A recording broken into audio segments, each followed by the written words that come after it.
350만 경남 도민 모두가 감시자가 되는 시간, 감시자들. 네, 반갑습니다. 이하롬입니다. 우리 지역의 크고 작은 이슈와 정책들을 꼼꼼히 감시하고 우리가 바로 이 지역의 주인임을 확인하는 시간이죠. 오늘도 함께할 네 분의 대표 감시자들 먼저 만나보겠습니다. 안녕하세요. 안녕하세요. 네. 오늘이요, 2019년 첫 방송입니다. 돼지띠의 해가 돌아왔어요. 돼지띠 혹시 이 자리에 있죠? 바로 제가 황금 돼지띠. 네네. 2019년 바로 감기띠 해가 되지 않을까. 전국에 있는 돼지띠 분들 많이 힘내시고 그 에너지가 좀 많이 전파가 됐으면 좋겠습니다. 서경철 위원장님도 새해 소망 있으실 것 같은데. 네. 예, 저는 아무래도 정당의 도당 위원장이다 보니까 네. 중대사가 있기 때문에 중대사가 잘 됐으면 좋겠습니다. 네, 교수님은요? 우선 이 자리에 계신 분들 네. 가정과 우리 또 우리 장원 또 경남 모두가 다 잘 되길 바라고요. 우리가 스스로 지금 잘 할 수 없는 여러 가지 도전들이 많습니다. 좀 통합과 네. 상생 그리고 화합으로 이런 도전들을 다 같이 잘 극복했으면 좋겠습니다. 알겠습니다. 한 취업 포털 사이트에서 사자성어 설문조사를 진행을 했는데요. 이 처지에 따라 선택한 사자성어가 다 달랐습니다. 잠깐 소개를 해드리면 직장인들은 다사다망, 일이 많아 몹시 바쁘다는 그런 말을 꼽았고요. 구직자들은 고목사회, 그러니까 겉은 말라 죽은 나무 같고 마음은 불 꺼진 재 같다는 말을 꼽았습니다. 자영업자들은요, 애만 쓰고 보람은 없다라는 뜻의 노이무공을 선택했다고 합니다. 이런 지친 마음들이 올해는 좀 달라질까요? 그래서 2019년 첫 감시자들에서는 일자리 얘기를 해보려고 합니다. 오늘 감시 리스트는 새해, 기승전 일자리 이렇게 제목을 정했습니다. 요즘 같은 불경기 고용 한파에는 일자리라는 단어가 그냥 절박한 느낌부터가 들어요, 이 단어에서. 마찬가지로 경남 보면은 우리가 청년의 고용 상황이 전국 최하이지 않습니까? 예시를 들면 거제 2018년에 거제 실업률이 7%였습니다. 그게 바로 전국 1위였거든요. 그러니까 2018년 8월 달에 통계청이 자료를 내놨습니다. 2018년 상반기 지역별 고용 도시 조사를 했거든요. 전국의 154개 시군 중에서 거제가 당당히 1위를 차지했습니다. 슬픈 거죠. 네. 2017년 상반기에는 약 2.9%였는데 2배 이상을 상승을 했죠, 실업률이요. 반대로 수치로 얘기하면 약 9,000명 정도가 직장을 잃었다고 보면 되거든요. 저는 이제 주변에 주로 여성분들의 고용 현황을 조금 살펴봤는데 전국적으로 이제 우리 주변의 어머님들이 낮 시간에 다단계 많이 가시는 거 혹시 보셨는지 모르겠는데 이게 2017년 기준을 보니까 다단계 회원 등록한 사람이 무려 870만 명이에요. 근데 이게 그 전에보다 41만 명이 늘었어요. 870만 명이면 우리나라 국민이 5천만 명인데. 4분의 1이죠. 네. 근데 이 회원 중에 대부분이 또 주부라는 거예요. 이제 푼돈벌이라도 하려고 다 여기 등록을 하시는 거고 경남 상황을 보면 통계상으로 여성의 임시 일용직 근로자 비율이 남성 근로자보다 딱 2배예요.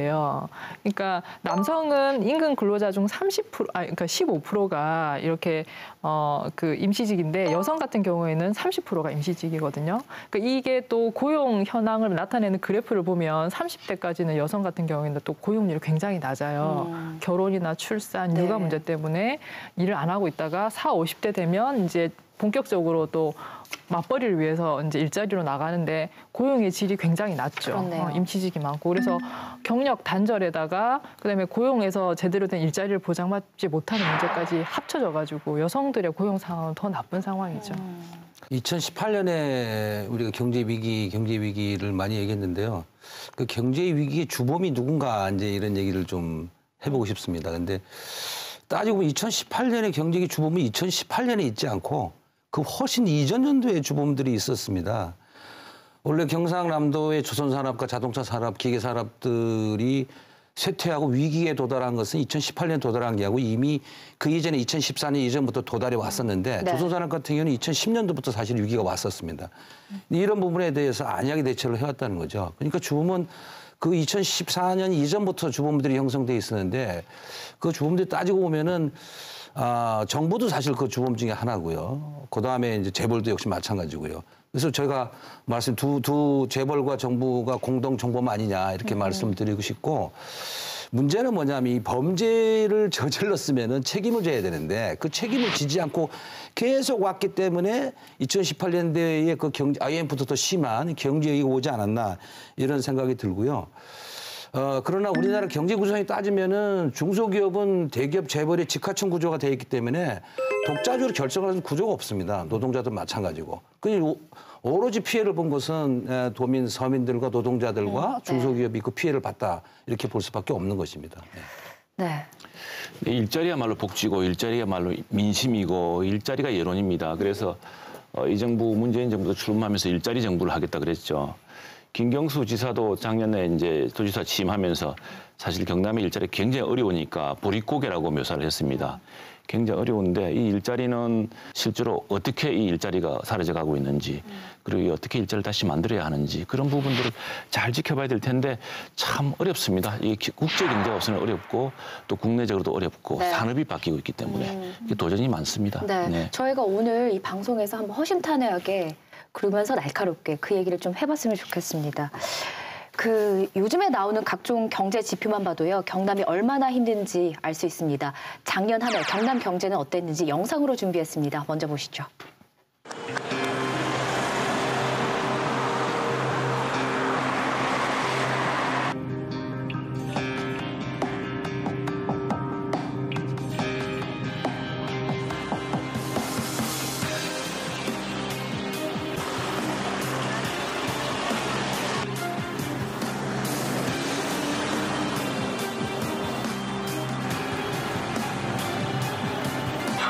성동조선은 법원에 의한 회생 절차, 법정관리 신청이 불가피하고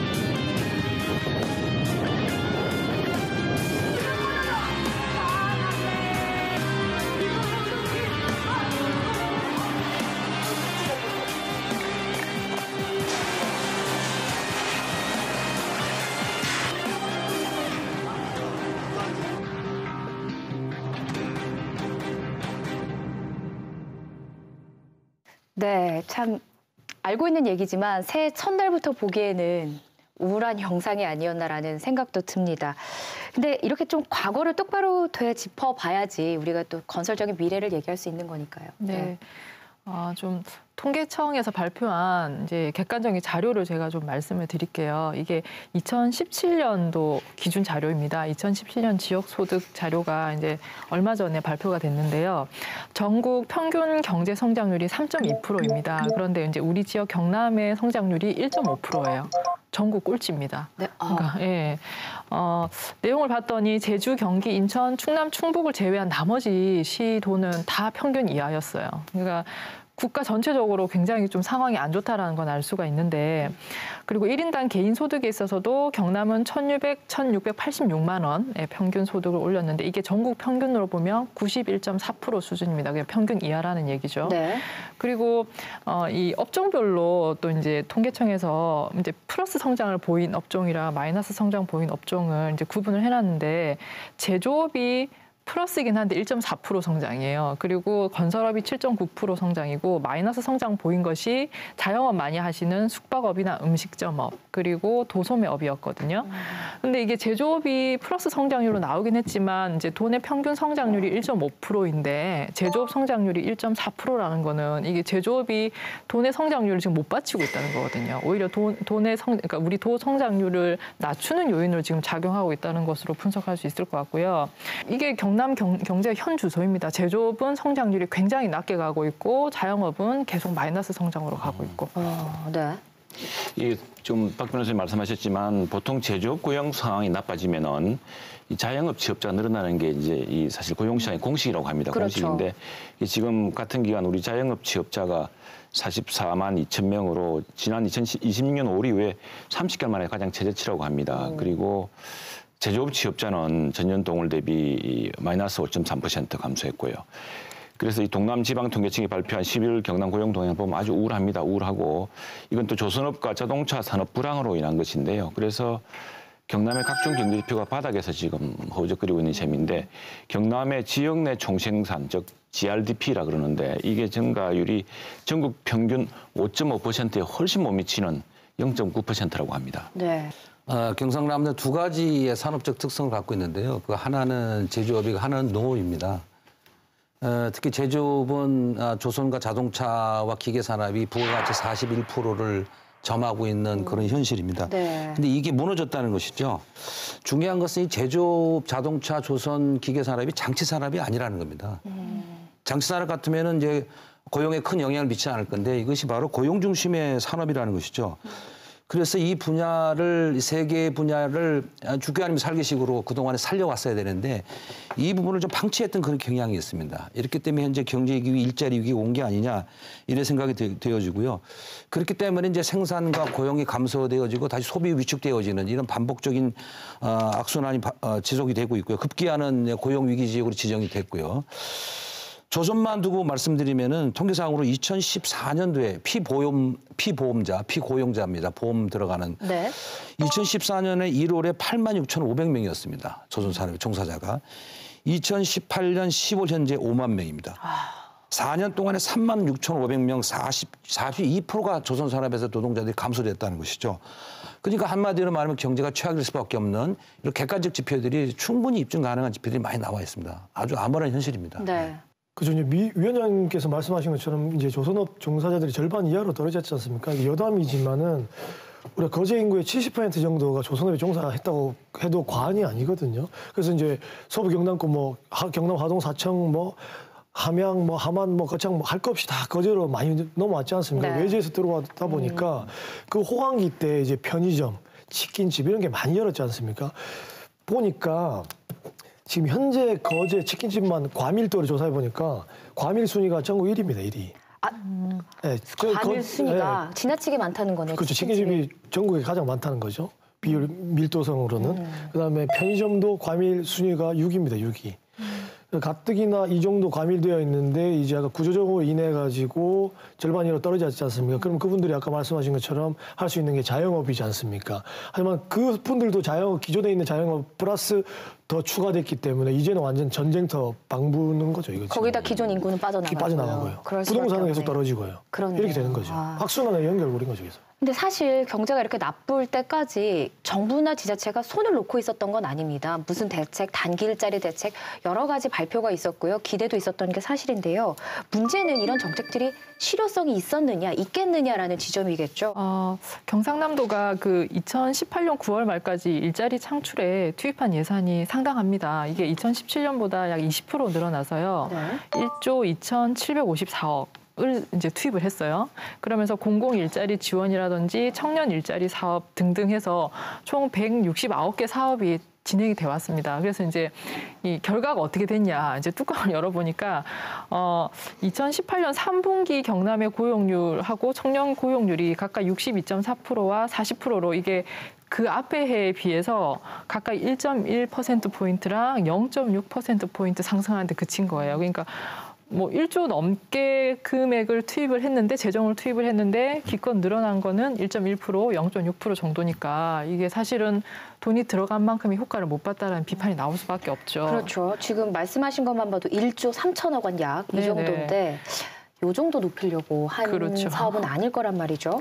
근데 경상남도만의 얘기가 아닙니다. 전국적으로도 다른 지자체도 다 비슷한 상황인데 왜 이렇게 효과가 없는 거라고 보세요?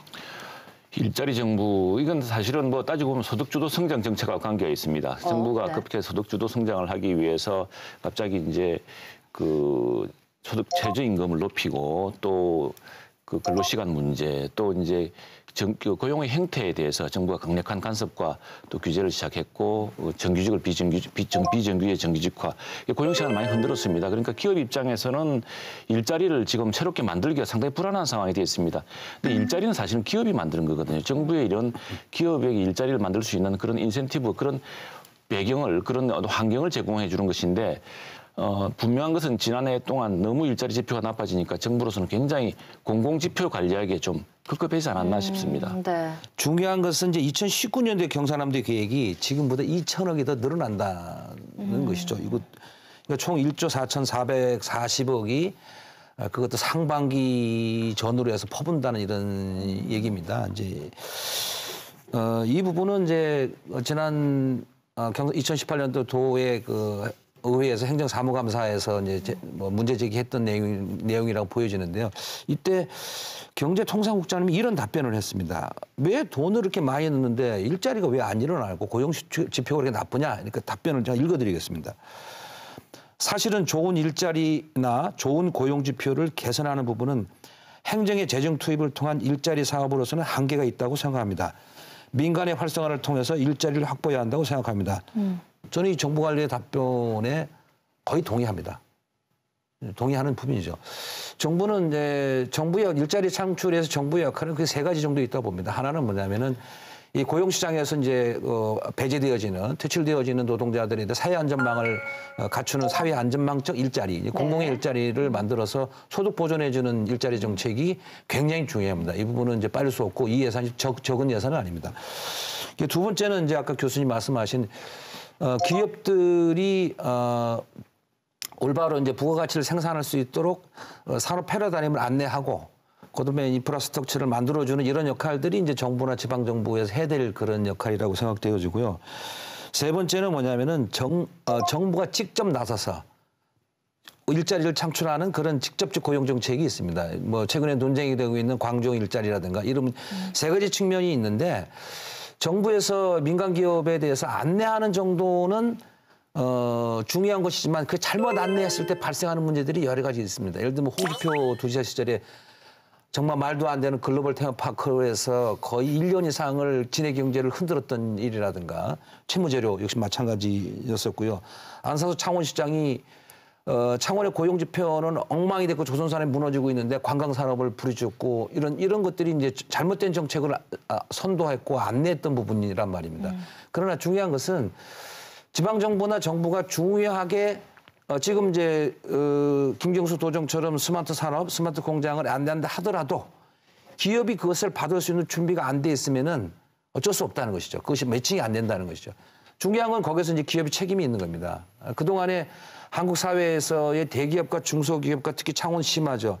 그 대기업과 중소기업 하청 간의 어떤 이런 잘못된 관행, 하청 단가 후려치기 이런 데서 중소기업이 자생력을 가질 수 없는 그런 상태에 도달했습니다. 그러면 대기업이 현재 이 고용위기나 이런 위기 상황에서 장기적 전망하고 돌파하면서 지방정부나 정부에다 무엇을 요구해야 되는데 그것들을 하지 않고 중앙정부의 정책이 잘못됐다고 비판만 하는 것은 문제가 있다고 보는 것이죠. 그것이 바로 소득주도 정책이 문제가 있다고 얘기를 하지만 실제로는 대기업들이 그동안에 저질러놓은 잘못들에 대해서는 아무도 책임 안 지고 있는 것. 이런 것들은 기업의 책임을 어디다 그럼 물어야 되는지. 그 피해자는 중소기업과 노동자들인데 이 피해자는 어떻게 할 것인지에 대해서는 사실은 이제 기업들도 답을 해줘야 한다 저는 생각합니다. 예. 네. 저는 최근에 책을 2권을 읽었어요. 책을 읽고 저의 결론은 답은 없다. 그 저자들도 결론을 벌써 알려주는 거 아닙니까? 그 저자들도 정확한 답을 못 내리더라고요. 그러니까 현상에 대한 분석은 굉장히 다들 날카롭게 하는데 지금 4차 산업혁명을 앞둔 이 세계 경제 또 한국 경제에 대해서 진단은 다들 할 수 있지만 그래서 뭘 어떻게 해야 되느냐에 대해서는 다들 제대로 답을 못 해요. 지금 산업 구조상 예전에 이제 한참 성장기, 팽창기에는 정부 주도로 어떤 방향을 잡아서 재정을 투입하고 이제 나가자 이렇게 하면 사실 그렇게 산업이 재편이 되기도 하고 이제 부가 창출이 됐어요. 근데 지금 상황에서는 전체적으로 이제 규모가 줄어들고 있는 저는 이게 우리나라만의 현상이 아니라 전 세계적인 현상이라고 봅니다. 이제 부의 크기가 줄어들고 있고 그 과정에서 빈부격차는 점점 커지고 있는데 이 상황에서 정부가 공적 투입을 한다고 해서 변화시킬 수 있는 영역이 과연 얼마나 될 것이냐라는 좀 비관적인 생각이 들었어요. 이제 작년 12월달에 이제 경남도 소규모 기업체 이제 청년 채용 지원이라고 해가지고 600여 업체를 공모를 했습니다. 이 말씀 뭐냐면은 민간에서 많이 공모를 해주셔야 된다는 거죠. 그래서 청년들이 참여를 하죠. 첫 번째는 경남 누릴 일자리 사업이라 하잖아요. 공공기관에다가 한 5개 분야에서 채용을 하는데 한 300명 정도. 그다음 두 번째는 스타트업들 많잖아요. 스타트업들 청년 채용 연계해서 150여 개의 스타트업 하는데 여기에 200여 명. 세 번째 청년 장인 프로젝트를 해가지고 200여 개의 또 소상공인하고 사업자하고 연결해 주는 게 한 300명. 이거 다 해봐야 800명이거든요. 경남 전체 다 해가 800명밖에 안 됩니다. 실업은 엄청나게 많고 그 정도 많이 되고 나오는데 800명밖에 이렇게 할 수 없는 부분이거든요. 근데 예산은 점점 늘어나지만 이걸 어디에 적절하게 배분해서 사용하는 건지를 잘 모르겠어요. 그래서 예산은 사용하지만 명확하게 어디에 적절하게 배분할 건지에 대한 고민이 좀 더 있어야 될 것 같다. 정부가 할 수 있는 분야가 또 전혀 없는 건 아니라고 생각을 하는 게 지금 이제 문재인 정부에서도 복지 쪽으로 계속 일자리를 늘린다든지 예산을 편성을 하고 있는 게 저는 큰 틀에서는 이 방향이 내수를 진작시킬 수 있는 그 여력이 크지 않은 상황이고 정부가 할 수 있는 분야가 결국 그거라고 생각합니다. 복지는 계속 수요가 늘어나고 있고 그쪽 예산을 투입함으로써 일자리가 자연스럽게 창출이 되고 또 어떻게 보면 복지라는 게 소득을 재분배하는 거잖아요. 소득 재분배를 통해서 소비의 여력이 조금 더 생기고 중산층이나 하위 계층이 그러면 결국 그 부분에서 또 하나의 이제 새로운 일자리가 만들어지는 것이고 또 저는 큰 틀에서는 직접 일자리랑은 상관이 없는 것처럼 보이지만 지방 분권이라든지 이런 것도 상당히 의미가 있다고 생각합니다. 왜냐하면 이 부나 산업이 수도권 지역으로 계속 집중하면 지방은 아주 빠른 속도로 계속 쇠퇴할 수밖에 없는데 이거를 인위적으로 재분배해 주는 거는 결국 행정이 할 수밖에 없는 부분이거든요. 사경제 영역이나 기업들이 이거를 할 수가 없습니다. 그래서 인위적으로 그걸 재편성해 줌으로써 결국 지방에 경기가 부양될 수 있는 기초를 만들어 주는 거는 결국 행정이 해야 되는 일이고 그런 부분에서 이런 지방 분권이라든지 재편에 들어가는 비용이나 예산은 어떻게 보면 간접적으로 또 일자리 예산과도 연관이 돼 있다고 저는 생각을 합니다. 네. 근데 저는 이런 질문을 또 드리고 싶습니다. 그 공공 일자리 정책이라는 게 1조 2천억 원 말씀드렸고 올해는 2천억 원 더 늘어날 것이다. 경상남도만 해도 그렇게 설명도 해주셨는데 이런 보도 접하셨을 거예요. 공무원들이 해야 할 일을 억지로 쪼개서 그거를 많은 사람들한테 나눠주고 수많은 단기 일자리를 양산해냈다. 이런 비판들이 있고 실제로 저희가 보기엔 왜 세금을 그렇게 쓰고 있는 거지? 이렇게 엄청난 세금을? 그렇다면 이 1조가 넘는 돈을 좀 효과적으로 쓸 수 있는 다른 방법은 없을까라는 생각이 들거든요. 일자리 문제의 숫자 문제 너무 지금 힘들어하는 거 아니냐 이런 생각이 좀 들더라고요. 그게 금방 일자리 문제가 늘어나는 문제가 아니고 장기적 전망을 갖고 봐야 되는데 이제 정치적으로 그것이 이제 공격을 받을 소지가 많기 때문에 이제 그런 데서 너무 조급한 나머지 이것이 밑으로 내려오면 내려올수록 이제 사실은 국가 정부의 예산이라는 것들이 헛돈이 될 가능성이 매우 높습니다. 그래서 이 공공의 일자리 같은 경우에는 사회 안전망 차원에서 필요는 하지만 이것에 대해서 예산을 감시할 수 있는 어떤 이런 장치나 제도 이런 것들을 수반되지 않고 지표 영매에 있는 것은 좀 문제가 있다는 생각이 좀 들고요. 그 시민의 혈세이기 때문에 그렇다고 생각되어지고요. 2019년 그 경남의 일자리 정책 중에서 또 그 눈에 띄는 게 대책 중에서요.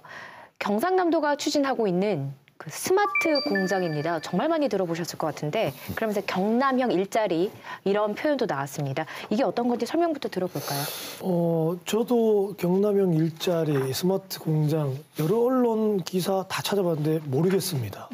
정말 왜냐하면은 네. 정보가 실제로 많이 없습니다. 사실 정말 찾아봐도요. 그래서 이 경남도에 이와 관련된 세부 내용이 아직 조율이 안 된 것 같아요, 사실. 막연한 거네요. 네, 그래서 뭐 일자리 위원회는 뭐 발족됐다고 하지만 현재로서는 스마트 공장하고 경남의 일자리에 대해서 내일 2월달에 공시한다고 하니까 그 전까지는 자세한 내용을 잘 모르는 것 같아요. 그러니까 홈페이지나 이런 거 들어가봐도 기업이 이렇게 나와서 기업 파트에 스마트 공장 구축, 스마트 산단 투자. 새로운 일자리, 양질의 일자리 다 들어본 얘기죠. 그죠? 노동자들 고용 안정 유지 늘상 하는 얘기죠. 근로시간 단축, 실질 임금 보장, 실질 임금을 어떻게 보장한다는지 아직도 궁금하고 이런 부분 하나하나를 조금 뭉뚱그려 놓은 것 같아요. 세부적 사항을 아직도 저도 어떤 자료나 근거를 본 적이 별로 없는 것 같아요. 경상남도에서 도종의 상당 부분이 앞에가 스마트가 붙어요. 제가 보기에는 이게 도종 브랜드가 아니고 대선 브랜드가 아니냐 이런 생각도 드는데 도종 4개년 계획에 보면은 거기에 이제 원래 따지면 김경수 도지사의 일자리 정책과 산업 정책의 핵심 정책이라면 거기 나와 있어야 되는데 나와 있습니다. 한 2줄 정도 나와 있어요. 그래서 제가 야 이게 왜 이렇게 갑자기 급속도로 이렇게 스마트 얘기가 많이 도르냐 생각을 해봤니 아마도 이 개념 정리가 최근에 된 것 같아요. 김경수 도정의 스마트 산업, 스마트 공장 최근에 아마 정리가 된 것 같고 이것이 정부 국가 이제 중앙 정부죠. 중앙 정부에서 만들어진 제조업 혁신의 어떤 개념이라기보다는 아마 경상남도에서 만들어진 이런 제조업 혁신의 혁신 경제의 개념이 아니겠느냐. 이것을 전국화하는 과정에서 지금 여러 가지 이제 언론상에서 이제 홍보가 되고 있는 것 같고 그 과정에서 문재인 대통령이 내려와서 또 힘을 실어줬던 것 같은 생각입니다. 그래서 제가 보기에는 한두 달 뭐 3달 이전에 만들어진 개념 아니겠느냐. 그래서 상당히 아직도 설익은 이런 개념이다. 그러나 향후에 경남도종의 그 4년을 아마 그 페이스를 유지하지 않겠느냐. 그래서 지금 이 문제에 대한 진단이 굉장히 중요하다고 저는 생각을 하고 있고요. 그 개념을 보면 결국 인공지능, 그다음에 사물 인터넷, 그리고 자동 설비 이게 결합해가지고 생산을 할 때 모든 게 다 제어가 되는 거죠. 뭐 분량 관리에서부터 모든 데이터를 수집해서 어느 부분에서 어떤 분량이 나올 건지도 예측도 가능하다 하더라고요. 그런 식으로 거의 이제 사람의 힘을 빌리지 않고 분량률이 거의 없는 물건을 생산해내는 그런 이제 공장 개념인 것 같아요. 스마트라는 말이 갖는 의미는 사실은 4차 산업혁명에서 여기 이제 들어온 개념인 것 같은데 4차 산업혁명에서 스마트 공장으로 이렇게 모든 제조업 시설들이 변화됐을 때 과연 이게 고용 시장에는 또 어떤 영향을 미치는지에 대해서는 거기에 대해서 별로 말이 없는 것 같아요. 정부에서 오랫동안 이제 이 사업을 추진하고 있고 특히 이제 대기업들을 알아서 합니다. 중소기업들한테 이게 보급하려고 하는 게 스마트 공장인데 이게 뭐냐면요. 불량률을 굉장히 낮춰줍니다. 인공지능과 사물 인터넷을 통해서 그런 인프라를 이제 개별 공장에 맞추면 굉장히 힘들죠. 그리고 위험 산업도 이걸 좀 그러니까 3D라는 것을 좀 줄여줄 수가 있습니다. 최근에 독일부터 시작해서 일본 그촌 이제 산업의 혁명의 한 양상이죠. 그래서 이건 우리 중소기업을 위해서 사실 필요한 기술이고 그걸 이제 산단을 만들어서 해주겠다는 게 정부의 정책이고 또 경남도의 정책이기도 합니다. 근데 그러면은 이게 만일 기계가 대체하는 거 아니냐 이제 그런 건 아니고요. 우리나라 최고의 스마트 팩토리가 창원에 있습니다. 그게 어디냐면은 LG 전자입니다. 네. 예, LG전자가 아마 세계적인 스마트 팩토리인데 LG전자 내부 자료를 보면은 스마트 팩토리를 도입한 뒤에 LG전자의 고용률이 늘었습니다. 왜냐하면 생산성이 높아지니까 세계 시장에서 LG 제품이 더 팔리게 되고 그러니까 라인을 더 만들게 되고 해서 그래서 스마트 팩토리를 도입한다고 해서 고용에 반드시 부정적이지는 않다라는 것이 또 최근에 그 통계이자 또 여러 가지 결과이기도 합니다. 네. 근데 노동계에 상당히 반대를 많이 합니다. 주 반대 요인은 2가지입니다. 하나는 일자리 감소된다. 하나는 왜 가치 결정 안 하냐 이런 문제거든요. 그런데 스마트형 공장이 꼼꼼히 뜯어보니까 이 제조업 혁신의 하나의 방향이 될 수 있겠다라는 생각을 했어요. 그것이 이제 흔히 말하면은 그 독일만 하는 것이 아니고 일본만 하는 것이 아니고 전 세적인 어떤 이 산업의 하나의 패러다임으로 넘어가는 이런 4차 산업혁명에 넘어가는 것이기 때문에 이 제조업의 ICT 기술을 접목하는 거 아닙니까? 그래서 굉장히 중요하고 특히 창원 같은 경남 같은 경우에는 ICT 산업을 그동안 육성하지 않았기 때문에 이 산업을 도입하게 되면은 ICT 산업도 육성할 수 있는 계기가 되기 때문에 굉장히 중요하다 생각되어집니다. 저는 개인적으로. 그래서 몇 개월 고민을 많이 했을 건데 방향은 잘 잡은 것 같다는 생각이 들어요. 저는 개인적으로는. 문제는 뭐냐면은 그 실체가 없다는 것이 이제 문제인데 그 실체에 대해서 최근에 여러 가지 토론에 나왔던 도의 관료라든가 김경수 도지사도 언론 인터뷰한 내용을 보면은 스마트 공장을 만들면 만사가 다 해결되는 일자리도 늘어나고 일자리도 또 청년 일자리 늘어나고 여성 일자리까지 다 늘어난다니까 이만큼 좋은 걸 왜 안 하냐 이제 이런 생각이 좀 들더라고요. 그래서 방향은 좋은데 뜯어보니까 여러 가지 맹점들이 있어요. 하나는 뭐냐면은 그동안에 사실 어려웠던 주력 산업들의 조선이라든가 자동차라든가 이런 것들이 조금씩 올라오고 있지 않습니까? 그러면 여기에다가 확 힘을 실어줘야 됩니다. 그래서 경기가 확 부양돼서 기본적인 토대를 구축할 수도 해줘야 되는데 여기에는 조금 소홀한 감이 좀 있는 것 같고 네. 그다음에 거기에서 이제 도태되어진 퇴출되어진 노동자들에 대해서도 조금 관심이 좀 덜한 것 같고 지금 봐서는 스마트형 공장에 너무 꼽혀 있는 거 아니냐 이런 생각이 좀 드는 거죠. 스마트형 공장은 제가 자료를 보니까 이제 흔히 말하면 독일의 인더스트리 4.0의 뭐 사실은 한국판이라고 봐야 되는 건데 2017년도에 독일에서는 인더스트리 4.0을 보완하기 위해서 노동의 의제를 다시 이제 추가시켰잖아요. 백서를 발간했는데 독일의 노동사회부에서 발간했습니다. 워크 4.0이라고 노동 4.0이죠.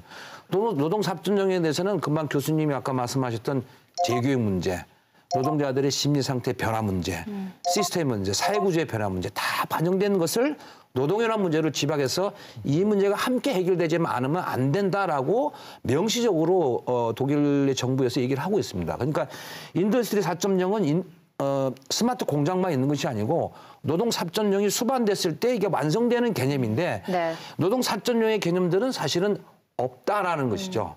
단지 이제 약간 고무적인 것은 2019년도에 직접 개편을 내용을 보니까는 노동 정책과를 만들었더라고요. 그래서 진정성은 조금 있다. 그러나 구체화되지 않은 이런 산업들을 갑자기 버릴 때는 후과가 따를 것이기 때문에 이런 결정을 할 때 독일처럼 공동 결정제도 노와 사와 기업이 함께 공동 결정하는 이런 책임지는 이런 구조를 갖지 않고서는 이 산업들이 향후에 실패할 가능성이 있다. 실패하게 되면은 또다시 도적이 비판받고 도민이 피해를 보니까 그런 우려를 범하지 않았으면 좋겠다는 그런 생각입니다. 네. 예.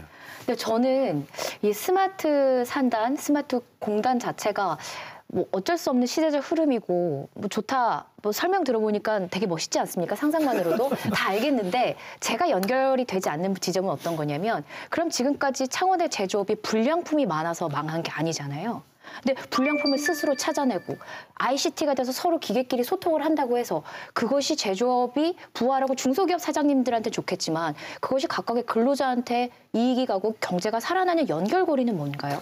그래서 그것이 이제 저는 두 가지 축을 같이 가야 된다 보는데요. 네. 스마트 공장이 된다고 해서 기업이 무조건 잘 되는 건 아니죠. 뭐 수주가 돼야 될 거 아닙니까? 그렇죠. 그게 궁금합니다. 수주도 돼야 되고 금융도 있어야 되고 노동자들의 생산력도 또 재교육도 있어야 되고 등등 이런 문제에는 좀 빠진 듯한 느낌입니다. 그러니까 스마트형 공장이 제조 혁신을 하지만은 제조 혁신만 갖고 되지 못하는 부분들은 지방 정부는 뭐 할 거냐, 중앙 정부는 뭐 할 거냐, 대기업, 민간 기업 뭐 할 거냐에 대해서 사실은 구체적인 논의된 바는 현재는 없는 거죠. 저는 지금 말씀드린 이제 주력 산업의 수주 문제라든가 또는 금융 문제라든가 또 노동자들의 재교육 문제라든가 이런 문제에 경남도지사가 더 많은 관심을 가져야 될 때다 생각되어지고요. 스마트형 공장은 필요한데 이거 중장기적 과제로 가져가면서 두 개를 같이 가야 한다는 거죠. 너무 네. 한쪽만 쏠리다 보니까 또 한쪽이 비계되는 현상이 되는 거죠. 그거 좀 급하지 않나 싶은 생각이 듭니다. 예. 이렇게 스마트 일자리, 스마트 공단하면 내 일자리가 늘겠다라는 기대심이 주변에서 느껴지시나요? 저는 반대로 느꼈어요. 아까 네. 스마트 자동화 시스템 되고 생산은 좋은데 그걸 관리할 수 있는 직원을 채용을 할까? 고용 창출로 연결이 될까? 하는 그 장기적 로드맵이 있을까? 구체적인 실효성 관련된 계획이 있을까? 이 부분에 대해서 의문이 계속 드는 거죠. 스마트폰 큰 그림 너무나 좋죠. 시대적 흐름 4.0 얼마나 좋습니까? 하지만 아까 말씀하신 것처럼 그 따라가는 수반되는 계획이 있느냐, 뒷받침해주는 실질적 구체적 계획이 있느냐에 대해서 의문이 있는 거죠. 그걸 보여준 적이 하나도 없지 않습니까? 그럼 청년들한테 하라고 말만 하고 스마트 공장 생길 거다. 중소기업 들어와라. 지원해 줄게. 라고 하면 들어갑니까? 이게 스마트 공장이 되면은요, 우리 이 스마트 공장 하는 건 뭐냐면 단순한 어떤 기계 작업들 있지 않습니까? 네. 근데 그게 지금 우리 청년들이 싫어하는 일입니다. 이게 3D라 그러죠. 위험하기도 하고. 왜냐하면 뭐 밀링 돌리다 갑자기 눈으로 튀어서 뭐가 부상을 입을 수도 있고 덥기도 하고 또 그 조건상이죠. 근데 이걸 이제 기계가 할 수 있게 해주는 거죠. 그러니까 그동안 우리 젊은이들이 기피하던 그러니까 여러 산업 중소기업의 일자리 중에서 그래서 그게 외국인들이 많이 들어와 있습니다. 근데 이제 우리가 이거 계속 외국인들만 쓸 수도 없는 일이고요. 그래서 그런 우리 젊은이들이 기피하던 중소기업의 일자리 중에 업무 중에 그 부분들이 이제 자동화되는 것이고 그렇게 되면은 분량이 늦어지면요 생산성이 높아지고 단가가 떨어집니다. 네. 그럼 훨씬 경쟁이 있겠죠. 그럼 더 팔리게 되죠 당연히. 네. 그렇게 되면 오히려 생산품이 늘어나서 사람을 더 고용할 수 있게 됩니다. 그리고 우리 청년들이 이제는 중소기업 일자리라는 게 말이에요 기름때 묻히고 더러운 자리가 아니라 그 굉장히 그 클라우드 기반으로 관리되는 쪽에서 마케팅 또 여러 가지 그 새로운 시장 확보 이런 아주 근사한 일을 더 할 수 있게 되는 그런 측면도 있습니다. 그게 바로 이제 스마트 산단, 스마트 산업, 스마트 공장의 함정입니다. 제가 보기에는. 좀 전에 말씀드렸지만 독일의 인더스트리 4.0에는 그런 위험성을 갖고 있기 때문에 노동 4.0을 만든 것이거든요. 고용이 감소될 수밖에 없기 때문에. 고용이 감소된다는 것을 굳이 부정할 이유는 없다고 봅니다. 스마트형 공장이 만들어지면 스마트형 산단이 만들어지면 당장에는 고용이 감소될 수밖에 없다는 것을 김기현 도지사님이나 그 도의 그 경제 관료들이 인정을 하고 이후에 이런 대책은 이렇다라고 나가줘야 되는데 이 자료인데요. 이게 이제 BNK 금융경제연구소에서 네. 2017년도에 만든 그런 자료입니다. 4차 산업革命동남권 일자리라는 그런 자료인데요. 네. 이 자료의 데이터 분석은 세계경제포럼에서 유망죽종과 비유망죽종을 2015년에서 2020년까지 어떻게 일자리가 늘고 줄 거냐의 문제를 데이터를 분석한 자료인데 이것을 경남에 이제 우리나라에 도입을 한 거죠. 도입을 해보니까 어떤 결과가 나왔냐면은 2015년부터 2020년까지 4차 산업혁명으로 인해서 경남의 일자리가 1만 개가 사라질 것으로 예상되는데 이는 경기를 제외하면 최대 감소 규모다. 부산의 경우 5천 개, 울산은 4천 개 정도의 일자리가 감소할 것으로 예상된다. 그래서 연구소에 나온 데이터가 있습니다. 네. 실제로 이것은 이제 뭐냐면은 아까 말씀드리는 독일에서의 노동 4.0과 이런 구체적인 이런 보완 대책을 강구하지 않았을 때 발생하는 그런 문제죠. 여기에. 네. 그러면 이런 문제에 대해서 솔직하게 저는 이제 스마트형 공장, 스마트 산업, 스마트 일자리 만약에 도입한다면은 솔직하게 이런 부분을 인정하고 이 보완책은 이런 것입니다. 재교육과 재훈련이 이런 것이고 새로운 경제는 이렇게 창출됩니다. 이렇게 구체적으로 과학적으로 입증이 되는 이런 정책들을 내놔야 되는데 설익은 정책을 한꺼번에 내놓다 보니까는 지금은 약간 비판의 화살을 받고 있지 않나 이런 생각이 드는 겁니다. 그러니까 얘기를 쭉 나눠보니까 저희가 전에 보지 못한 미래고 변화일 것 같아서 궁금한 것도 많고 상상도 잘 안 되고 이런 것 같아요. 그러니까 스마트 IT 기술이 저는 조금 고차원이라고 보거든요. 4차 산업혁명에 맞춰가지고. 그럼 저는 오히려 또 고인력에 고학력의 인원을 또 요구하지 않을까 하는 생각도 R&D가 필요할 들거든요. 테니까요. 왜냐면 R&D 네. 들어가고 더욱더 투입해야 되기 때문에 그 부분도 저는 생각이 좀 드는 것이거든요. 좀 고용 창출 효과가 있는다고 하지만 그런 부분들. 근데 그 부분에 대해서는 이제 워크 4.0 백선은 2017년도에 나왔습니다. 인더스트리 4.0 2008년 경제 침체 이후부터 만들어진 것이고요. 워크 4.0이 그것을 보완하는 것이죠. 워크 4.0 안에는 그 재교육 문제, 또 신기술 문제, 그다음에 사람의 심리 문제, 시스템 문제 이런 것들이 그 안에 다 이것을 우리가 함께 사는 사회 내에서 해결하지 않으면 안 되는 것이다라고 명시적으로 노사정이 공의 합의한 그런 내용이지 않습니까? 이런 것들이 수반되지 않고 고기능 인력 뭐 이런 것들을 만들어낼 수가 없는 것입니다, 사실은. 네. 그러니까 상당히 미래의 일입니다. 근데 마치 지금 김경수 도지사 경제관리들 발표하는 거 보면은 2020년까지 2,000개의 스마트 공장을 보급하고 그래서 제가 보기에는 상당히 의문스러운 얘기를 하고 있고 또 거기다가 또 일자리 쫓겨난 사람은 어떡하냐 그러면은 뭐 교육을 시킨다 하더라고요. 교육을 시키면은 그 교육도 안 되는 사람은 어떡하냐. 그런 사람들은 할 수 없이 이제 뭐 어쩔 수 없다. 이런 식의 발상 자체가 사실은 제가 보기에는 그런 문제에서는 노동이라는 중요한 어떤 공동결정의 한 당사자가 빠져있기 때문에 발생하는 그런 문제다라는 네, 거죠. 알겠습니다. 그 스마트 공장에서 일자리가 창출되고 일자리가 늘어난다는 논리는 뭐냐면 결국 수주를 많이 하고 생산량이 맞습니다. 자꾸 늘어난다는 걸 전제로 하는 거거든요. 네. 그러면 그 생산한 상품을 누군가는 소비를 해야 되는데 일자리가 계속 예를 들어서 초창기는 일자리가 줄어들 수밖에 없어요. 그러면 그 상품을 소비할 사람이 계속 없어지는데 도대체 물건을 많이 만든다고 해서 계속 다 외국으로 수출할 수밖에 없는데 수출도 한계가 있는 것이죠. 그래서 저는 사실 좀 비관적인 생각을 가지고 있고요. 그다음에 아까 이제 강 총장님 얘기하셨지만 또 이 4차 산업혁명이라든지 산업구조 개편에서 이게 서울이나 수도권으로 집중되고 지방이 계속 소외되는 현상 중에 또 한 가지가 뭐냐면 기업들은 또 인재가 없다라는 얘기를 합니다. 또 수도권 지역에서 사업을 하면 인재를 구하기가 쉬운데 지방에는 또 인재가 없다라는 그런 인재난을 많이 호소를 하거든요.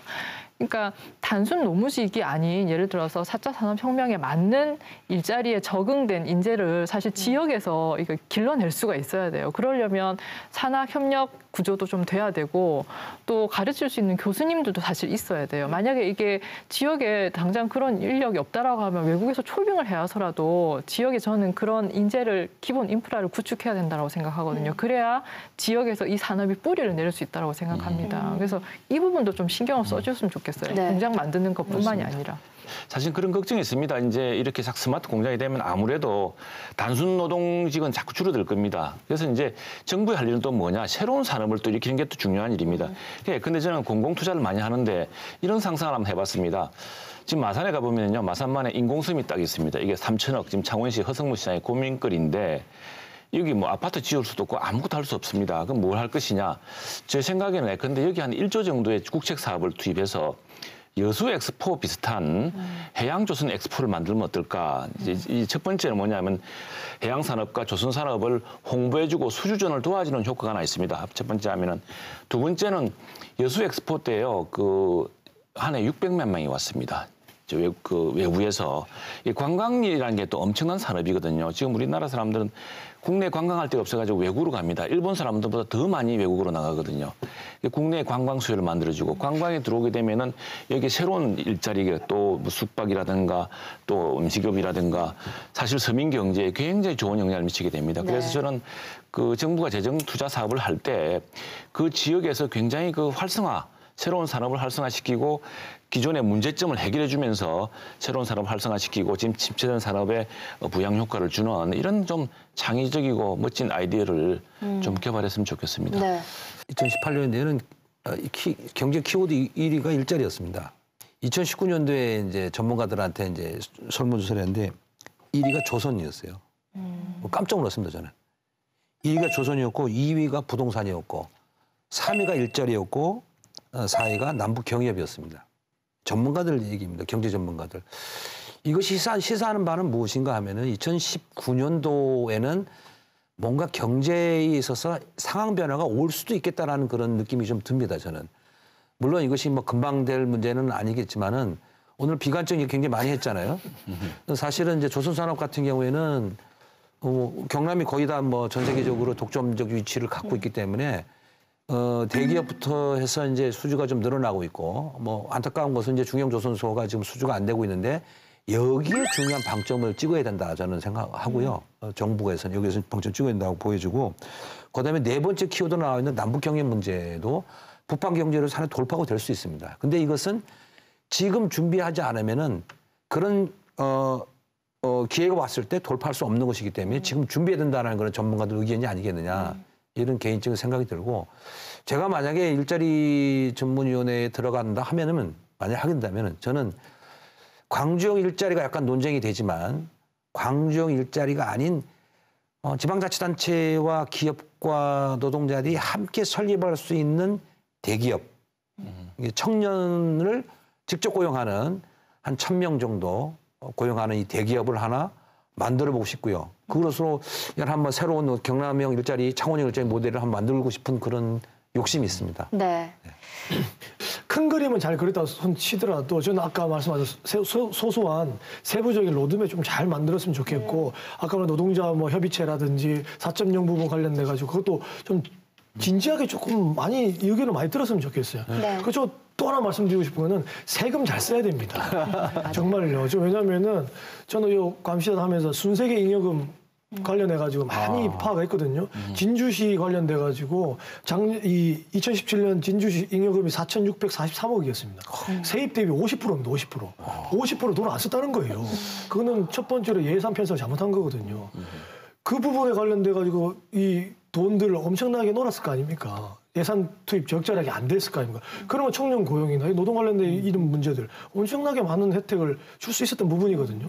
이런 부분까지도 잘 해야 된다. 그래서 아까 말한 것처럼 검증하는 시스템, 매뉴얼 이거 다 만들어 주셔야 된다. 네. 그래서 저는 뭐 2019년 우리 경남 잘 돼야 되지 않겠습니까? 스마트 시티 뭐 공장 다 응원합니다. 그런 부분을 돌다리 잘 만들어가지고 좀 디딤돌이 됐으면 좋겠습니다. 저는. 네, 새로운 아이디어도 필요할 때지만 기존의 시스템을 잘 돌아가고 있는지, 예산을 적절하게 쓰였는지 일자리를 위해서 좀 점검을 해봐야 될 것 같습니다.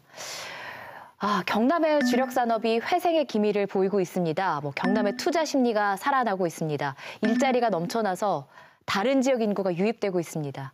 올해의 끝자락엔 이런 말씀 드릴 수 있었으면 좋겠습니다. 감시자들에서는요, 경상남도와 18개 시군 2019년도 일자리 정책에 대해서 꼼꼼한 감시도 놓치지 않고 계속 이어가도록 하겠습니다. 네, 그럼 여기서 오늘도 뜨거운 감시해주신 네 분의 대표 감시자들과는 인사 나누겠습니다. 고맙습니다. 네, 감사합니다. 고맙습니다. 어제보다 나은 오늘, 지난해보다 나은 올해를 희망하며 맞은 새해 첫날입니다. 개개인의 희망찬 다짐과 함께 우리 사회 전반의 정책과 시스템 역시 지난해보다 더 나아지고 발전할 수 있도록 다 같이 고민해보는 2019년이 되길 기대해 보겠습니다. 감시자들도 더 뜨겁고 품격 있는 감시로 시청자 여러분과 함께하겠습니다. 감시자들은 KBS 창원 홈페이지 마이케이 앱 또 페이스북과 유튜브에서 다시 보실 수 있습니다. 350만 경남도민 모두가 감시자가 되는 날까지 늘 노력하겠습니다. 오늘도 함께해 주신 여러분 고맙습니다.